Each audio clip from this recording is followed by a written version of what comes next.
ومن أحسن قولا ممن دعا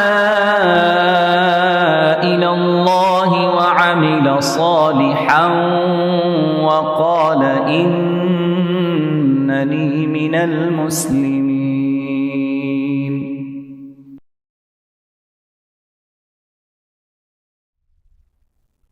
Alhamdulillahi Rabbil Alameen wassalatu wassalam ala Sayyidil Anbiya'i wal Mursaleen wa ala alihi wa ashabihi ajma'een. Laqad yassarna al-Qur'an lidh-dhikr fahal min muddakir.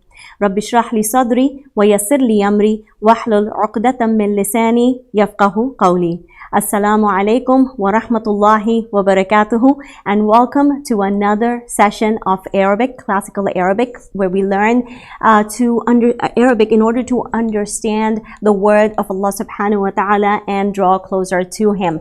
We have covered all the types of proper nouns, the ways a noun can become proper, right? So we are concluding that topic. We have 7 ways, and in the 7 ways, we are on Idaafa right now. Ism munada, or we said we're not going to be talking about it extensively, right? Because it's a very simple topic.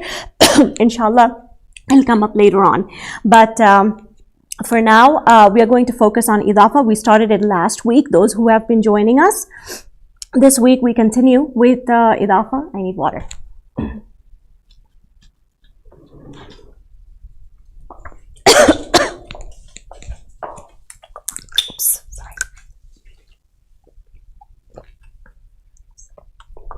It's okay. I don't need it. Thank you. Okay. Sorry about that. Okay.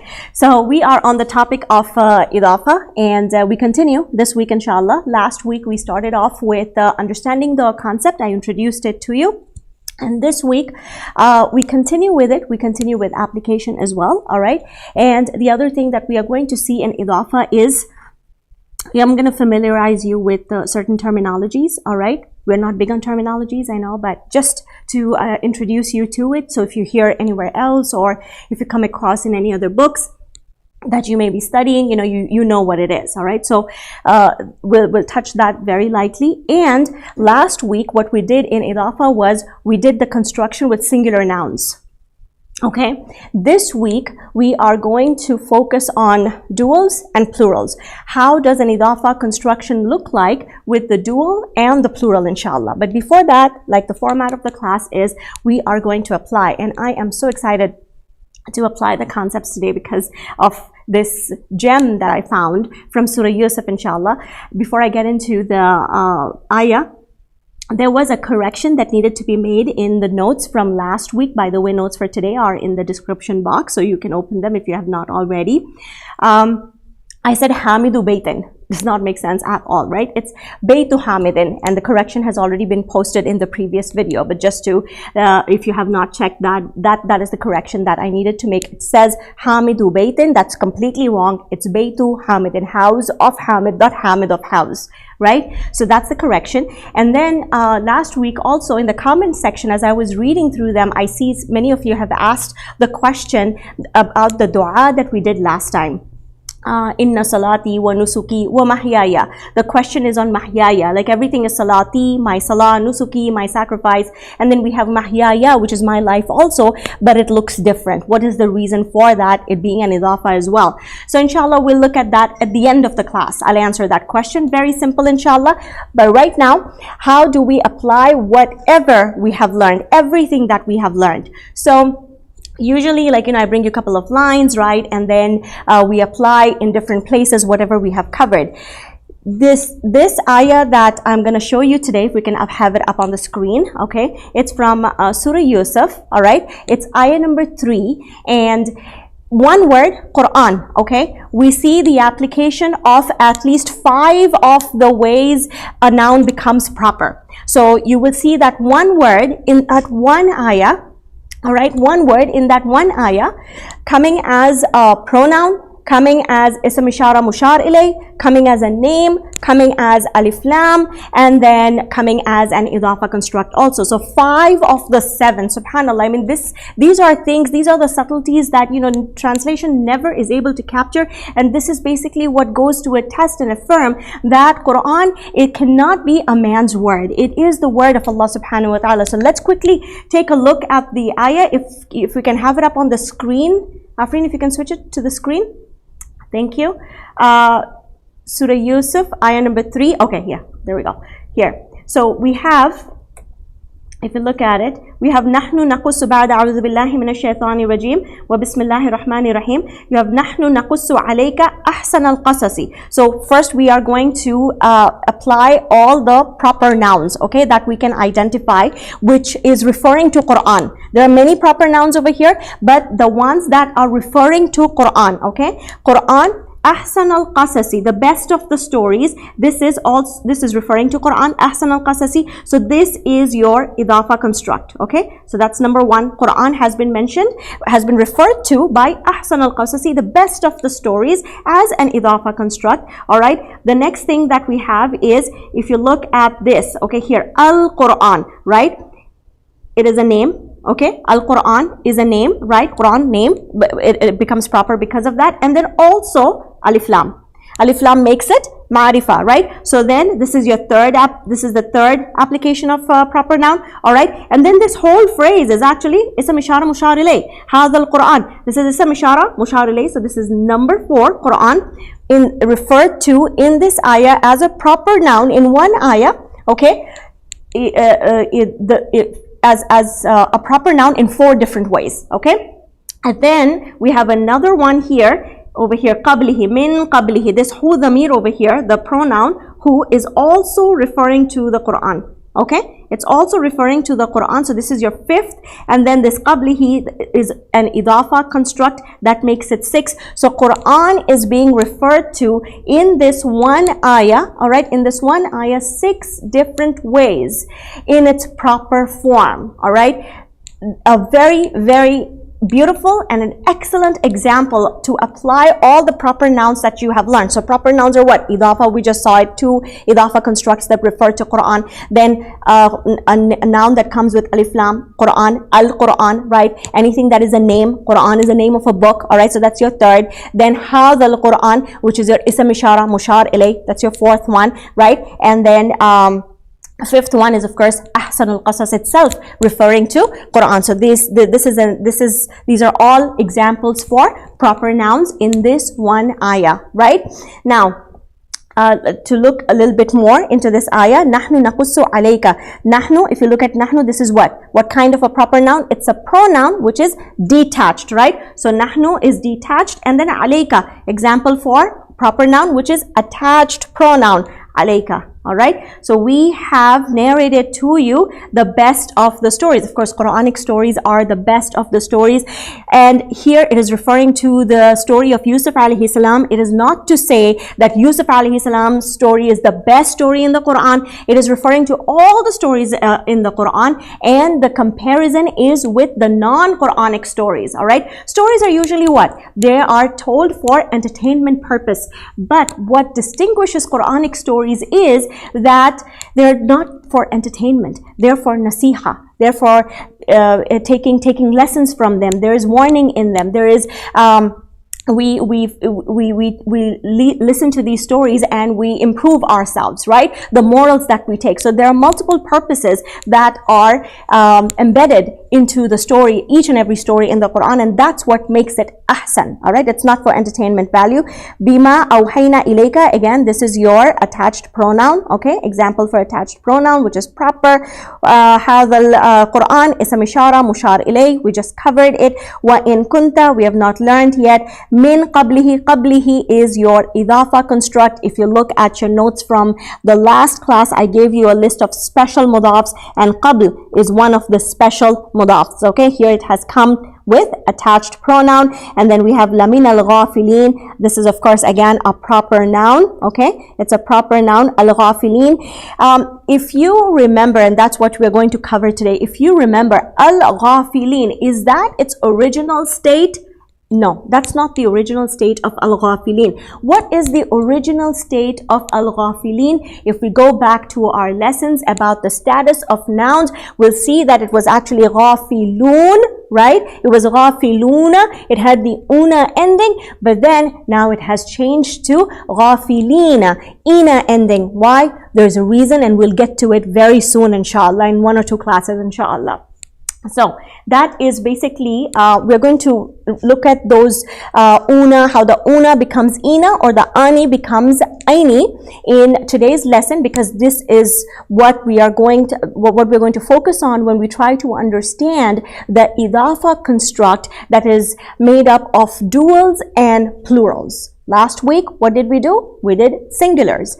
This week, we're going to do duals and plurals and what are the changes that occur. So, Idaafa construct is made up of 2 nouns. We learned that, right? It has to be a combination of 2 nouns. It cannot be in any other form, right? It has to be 2 nouns. Now, that's your basic structure. Now, when it is 2 nouns, if you look at the if you look at the screen, okay, here I have my 2 nouns. I have as-sayyidatu, okay, I have as-sayyidatu and I have an-nisa'u. All right. If I want to put this in an idafa construct, what do I have to do?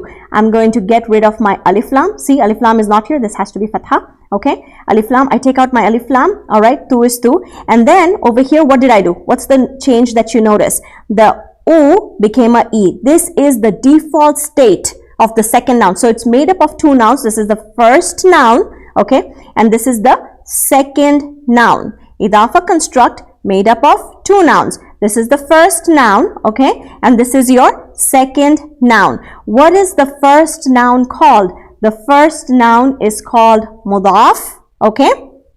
The second noun is called mudaf ilay. So the first noun, which is sayyidatu, will be mudaf, okay, and the second noun, which is mudaf ilay, all right, it will be called mudaf ilay. It will always be in the state of jar. This can be rafa, nasab, or jar, does not matter, okay. This can be in any of the 3 forms, but this, the second one, mudaf ilay, it has to be in the state of jar. This is the default state. Okay, so Sayyidatun Nisa, remember, how do we translate Sayyidatun Nisa?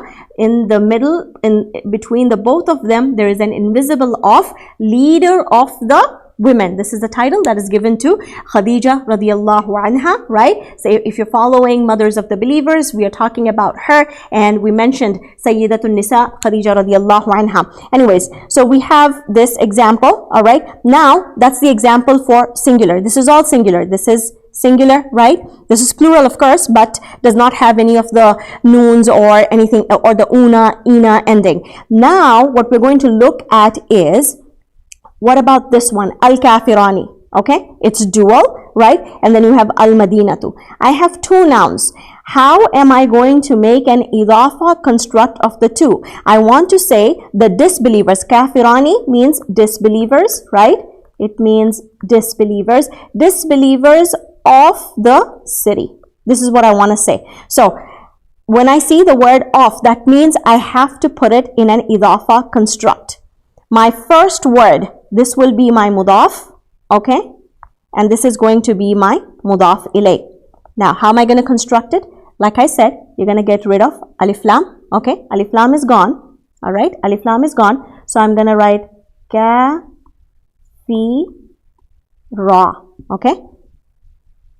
This will drop, noon. Okay, this is how your mudaf looks when it is a dual. Same with plural. The noon will drop. The noon cannot stay. Like, you know, in the singular, we had the tanween. In the dual and in the plural, along with the alif lam, your noon will also drop. So this is how it's going to look, kafira. Okay, and then what about this one? What will you write it as? How will it be? How will you make it mudaf ilay? Madinati. Okay, Madinati. Here, you just put a kasra there. So this is basically how it looks. Kafiral Madinati. Okay, the 2 disbelievers of the city. Okay, how do I know it's 2? This is my hint. That's why the alif remains. This alif remains for a purpose. Okay, because otherwise, if there is no alif, then I won't know whether it's a dual, whether it's singular, what is it. So the alif remains to tell me, to give me the hint that it is dual. So what did I say? When you make mudaf, okay, when you make a noun mudaf, if it has alif lam, you're gonna get rid of the alif lam. If it has tanween, right, you're gonna get rid of the tanween.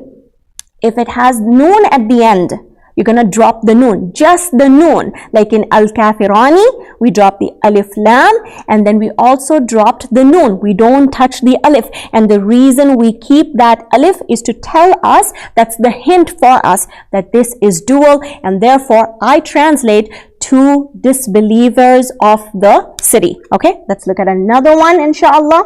Now you look at this one, al-kafiruna. So I switched it to its plural form. Okay, al-kafiruna. I'm going to make my mudaf. How am I going to make my mudaf? Here, I'm going to get rid of my alif lam. Okay, what else? Get rid of my noon. Okay, so then what am I left with? Kafiru. And see, this is very important. This wow, this is wawul jama. Okay, so this is what is telling me that this is dual. Sorry, this is plural. Like the alif over here told me this is dual. Okay, the wow over here is telling me that it's plural. Now move on to my second noun, which is my mudaf ilayh. How am I going to make it my mudaf ilayh? Simple. Madinati. Okay, the dhamma becomes a kasra. Okay, it has to be in the state of jar.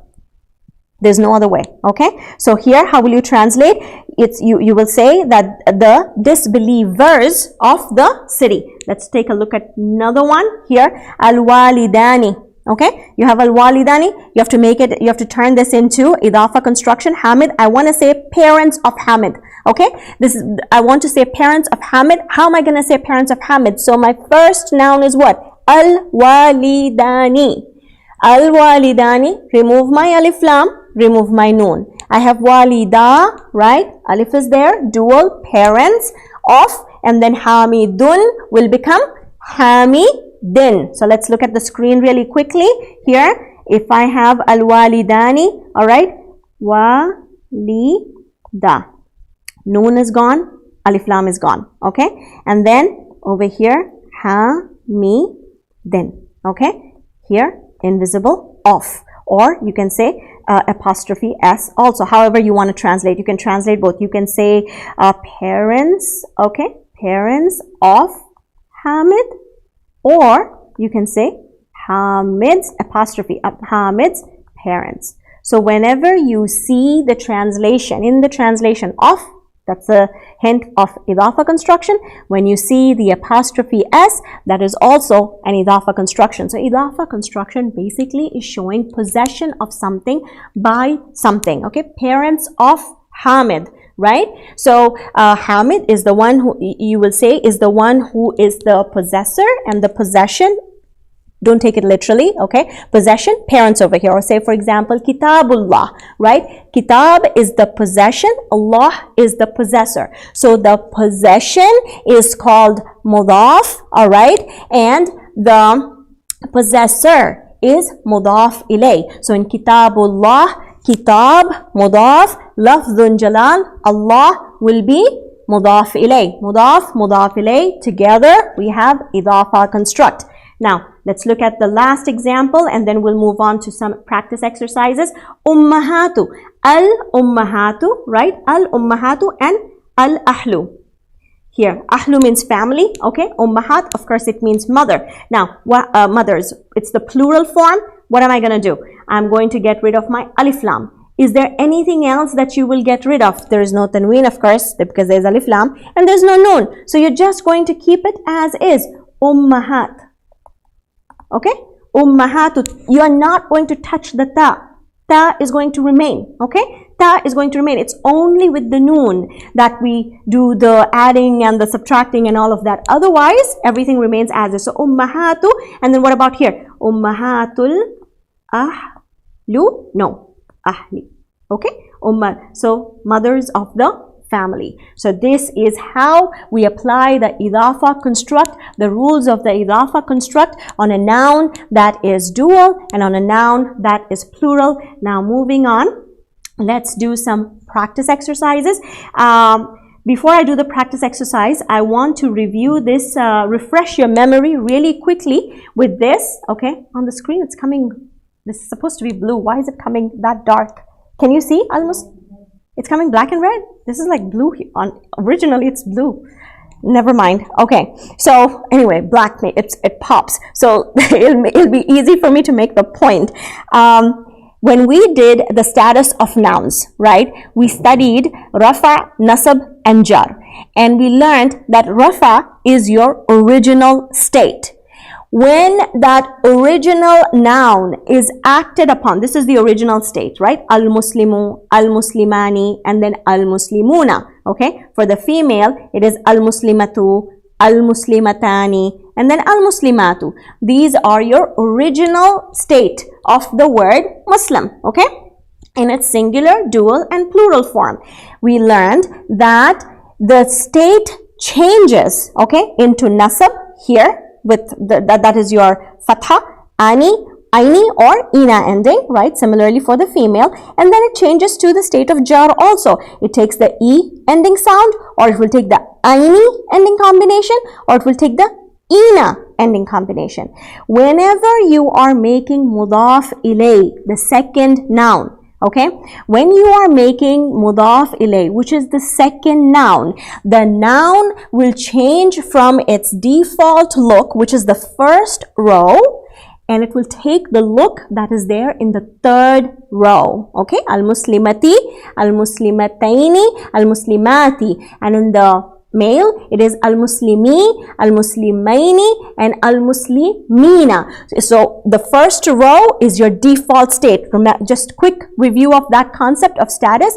The first row, Al-Muslimu, Al-Muslimani, Al-Muslimuna, right? Al-Muslimatu, Al-Muslimatani, Al-Muslimatu, right? That's your default state. That's how, if you want to say a noun is born, okay? It comes into be in that form.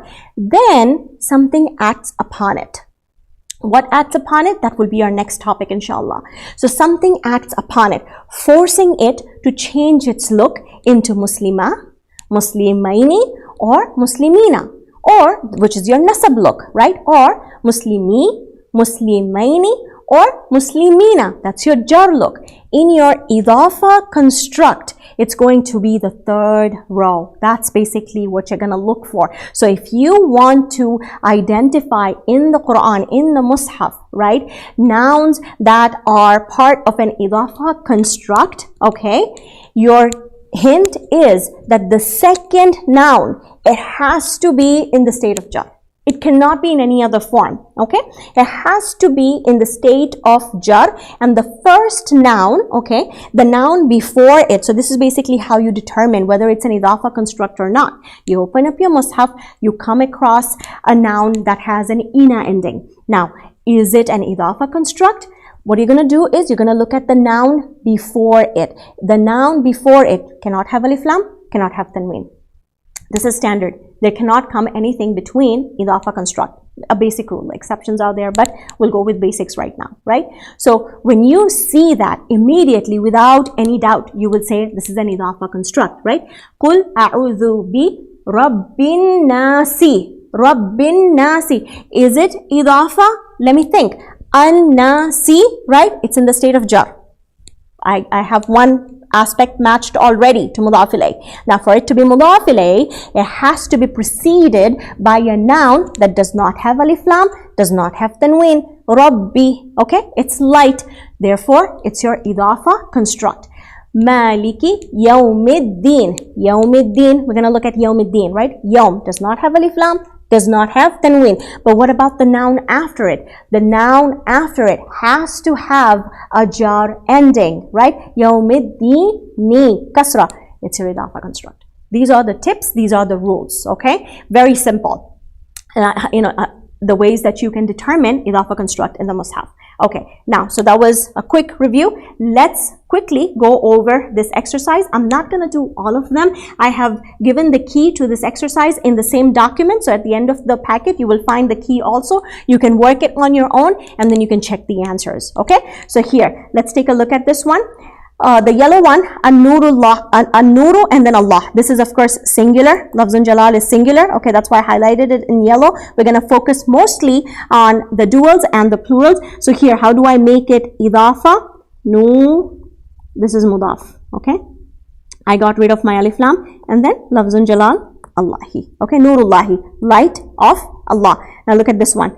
I have Al-Ahlu and Al-Mushrikun. Okay, get rid of my alif lam. Okay, I have Ahlul, what will it be? What will mushrikun become? Al-mushrikun, because we're making it Idaafa, what will it become? Mushrikina. Una, remember that's your first row, okay? It's your first row, alright? So in your first row, if it was Muslimuna, alright? Mudaf ilay has to be in the jar state. So the una has to become ina. Mushrikuna will become ina. Okay? Ahlul mushrikina. People of the family of the mushriks. Okay? Family of the mushriks. Now, next, look at this one. Akhlaq, al-akhlaq and al-mu'minuna. Alright? What will happen here? Akhlaq is character. Okay? Akhlaqul. What will it be? Nina. Una will become ina, alright, in the state of jar. This is the state of rafa. Okay. Next, we have al-ummahatu and al-mu'minun. Same, get rid of alif lam, alright. Ummahatul mu'minina. Now you know why we say ummahatul mu'minina, mothers of the believers. It's an Idaafa construct, right? Now this one, Al-Qasasu and An-Nabiyun. Okay, Al-Qasasu and An-Nabiyun. Get rid of my alif lam. Okay, I have Qasasu, right? Qasasun Nabiyina. Okay, Una becomes Ina. Simple. Now this one, how are you going to make Idaafa for this? Al-Manaratani. How are you going to make the Idaafa? Al-Manaratani. I get rid of my alif lam. What else do I do? Manarata. Get rid of my noon. Okay, noon does not say. So manarata, the two minarets. Okay, the two minarets. Masjidi. Okay, the two minarets of the masjid. Now, look at this one. How common is this? And how much do we aspire that our children be from this group? Al-Hafizuna and then Quran. Right? I want to say the Hafiz of Quran. Right?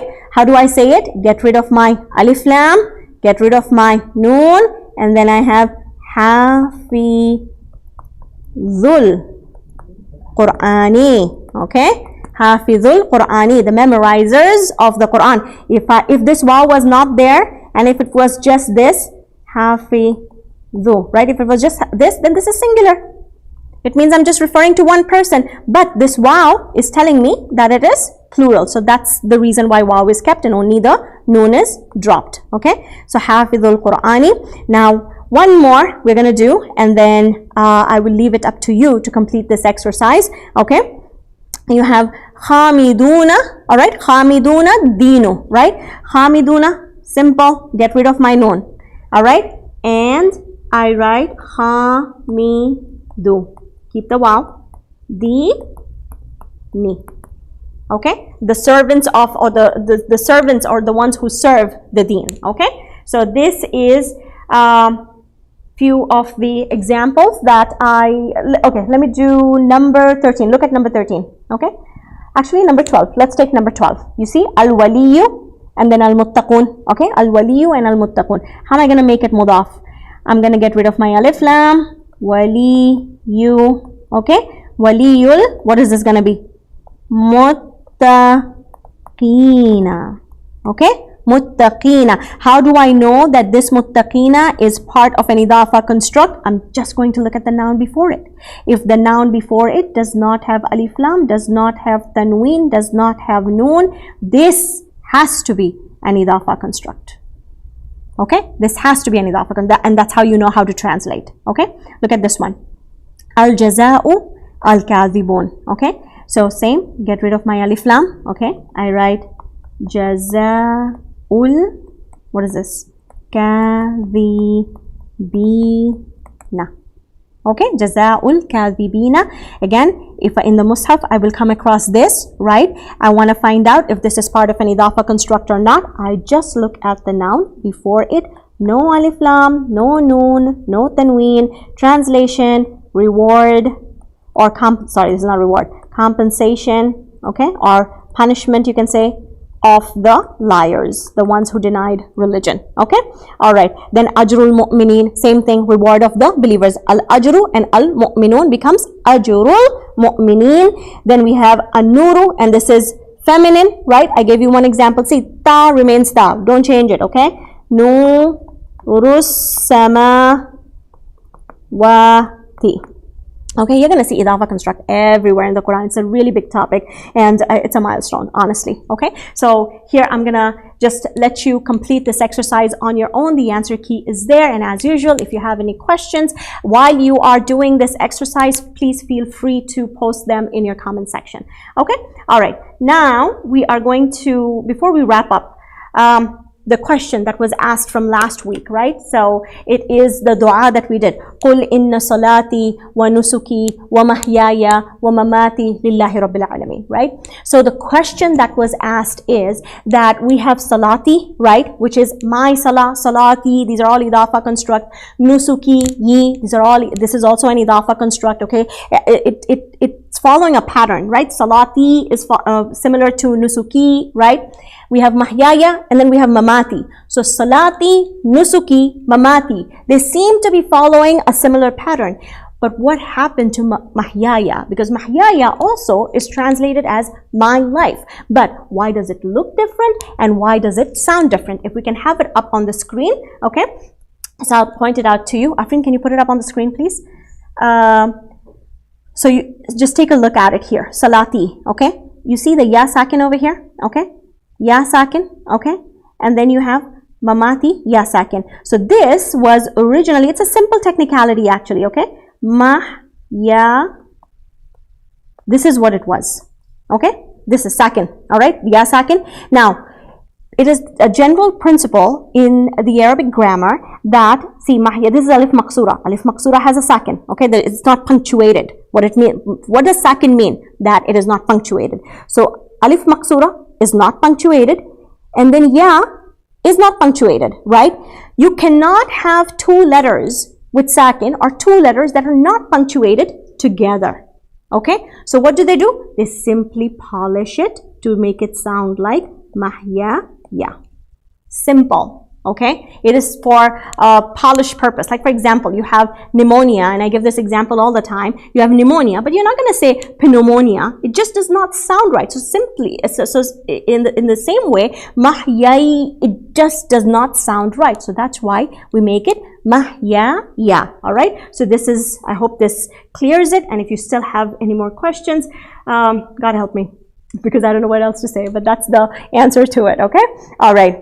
Now, the application for the same principle, I picked up a dua that I wanted to share with you, and I wanted to share this application of the same principle, how the when alif maqsura comes and you have the first person attached pronoun, which is the yi, right? You want to attach that to it. It will always take a fatha, and if you want to keep this principle or this rule fresh in your mind, memorize this dua. Incentive to memorize a dua, right? Whatever. I mean, we should memorize duas no matter what. So we have the dua, the beautiful dua that is narrated by Aisha radiallahu anha. It's there in Sahih Muslim. Allahumma ghsil khatayaya. See? Khata, this is an idafa construct.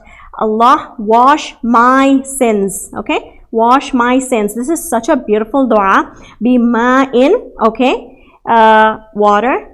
Thalj is snow, and barad is cold. really quickly. I won't get into too many details, but because we're learning Arabic grammar, and part of Arabic grammar is vocabulary, right? Now, you want to ask the question, why is Allah subhanahu wa ta'ala, why is in the dua Rasul sallallahu alayhi wasallam using water, and then he's using snow, and then he's using cold, right? Everything referring to water. What is the reason for that? And the reason for that is that over here, water is referred to the rain that comes down from the sky. Okay, so when we have water coming down from the sky, it can be rainwater, like plain simple rainwater, comfortable temperature. It can be chill, like really, really cold rainwater, and it can be snow, right?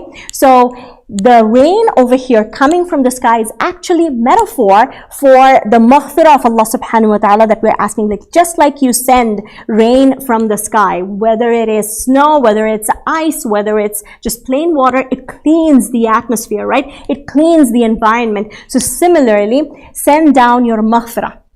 Okay, send down your rahmah to clean me, whatever it takes to clean me of my sins. So it's a nice way of using metaphor and exaggerating the talab, the dua, the desperation with which we're seeking the forgiveness of Allah subhanahu wa ta'ala. So that's one part, right? Then in the next part, the dua that we make, وَنَقِّ قَلْبِي. Okay, qalbi, this is Idaafa. Okay, نَقِّ قَلْبِي, and clean my heart or purify my heart minal khataya. So see, this is not Idaafa. This, what is the difference between this one? Al khataya and khatayaya. What is the difference between this and this? I say this is Idaafa, and I say this is not Idaafa. This has alif lam, cannot be Idaafa construct. Okay, so this is simply your proper noun.